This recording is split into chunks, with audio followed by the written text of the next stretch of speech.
Good afternoon, everybody.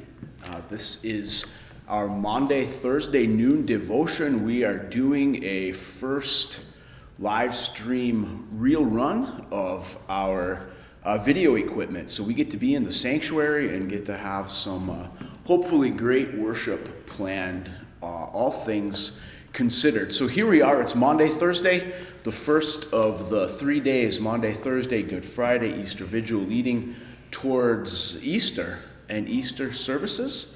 Quick reminder of our Easter schedule. We do have Maundy, Thursday services tonight at 7 online live.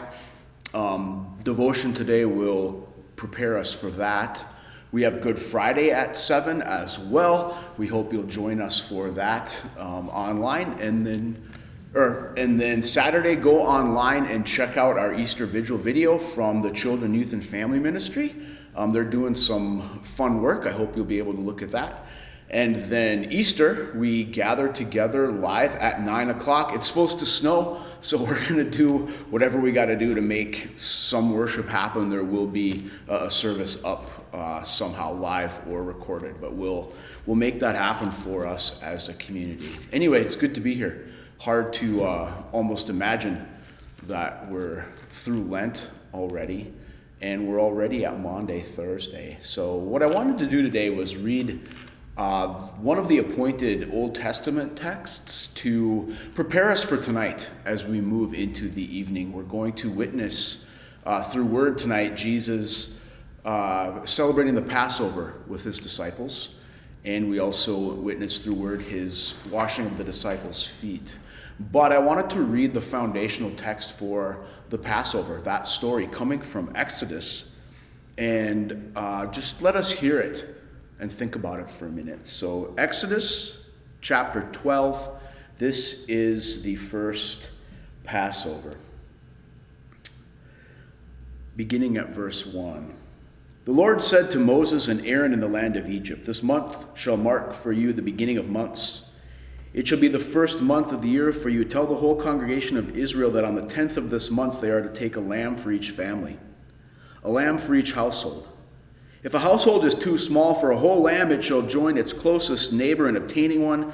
The lamb shall be divided in proportion to the number of people who eat it. Your lamb shall be without blemish, a year-old male. You may take it from the sheep or from the goats. You shall keep it until the 14th day of this month. Then the whole assembled congregation of Israel shall slaughter it at twilight. They shall take some of the blood and put it on the 2 doorposts and the lintel of the houses in which they eat it. They shall eat the lamb that same night. They shall eat it roasted over the fire with unleavened bread and bitter herbs. Don't eat any of it raw or boiled in water, but roasted over the fire with its head, legs, and inner organs. You shall let none of it remain until the morning. Anything that remains until the morning, you shall burn. This is how you shall eat it, your loins girded, your sandals on your feet, and your staff in your hand, and you shall eat it hurriedly. It is the Passover of the Lord. For I will pass through the land of Egypt that night, and I will strike down every firstborn in the land of Egypt, both human beings and animals, on all the gods of Egypt. I will execute judgment. I am the Lord. The blood shall be a sign for you on the houses where you live. When I see the blood, I'll pass over you, and no plague shall destroy you when I strike the land of Egypt. This shall be a day of remembrance for you. You shall celebrate it as a festival to the Lord throughout your generations. You shall observe it as a perpetual ordinance." So that's the story.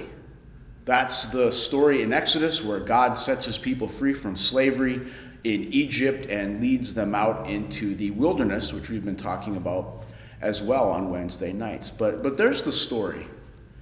And what I wanted to point out is that the sacrificial lamb or goat, they could take it from either, that God sets them free. He saves them or protects them through the blood of that lamb put on their doorposts. And that's the plagues in Egypt. If you remember the 10th plague, God sets the people free, and that's when Pharaoh sends them out. But it's that blood on their doorposts that protects them and is a sign that there are people of God there, and so they live and they eat it unleavened and quickly in a preparation so that when that happens and Pharaoh sets them free, they can go immediately before Pharaoh can change his mind or whatever.